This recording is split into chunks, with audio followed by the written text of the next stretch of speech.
Hello বন্ধুরা, দুপুরের ব্লকে রান্না নিয়ে চলে এলাম। দেখো এখানে কি করেছি, মুসুর ডাল বানিয়েছি। আজকের মুসুর ডালটা ফোড়ন দিয়েছি, শুকনো লঙ্কা, তেজপাতা, জিরে আর পেঁয়াজ দিয়ে ফোড়ন দিয়েছি।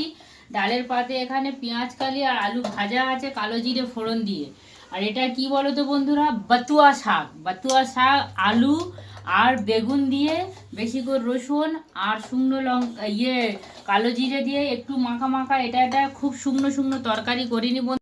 এটা অন্যরকম করে করেছি। বেশি অনেকটা চিংড়ি মাছের মাথা ছিল, সেই মাথাগুলো মিক্সিতে বেটে ভালো করে পেস্ট করে ছেঁকে নিয়েছি।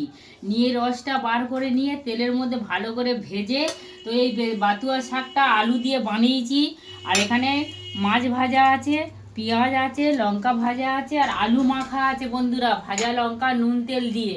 তো দুপুরের ব্লকে এই খাওয়া হবে। ব্লগটা এখানে শেষ করছি বন্ধুরা।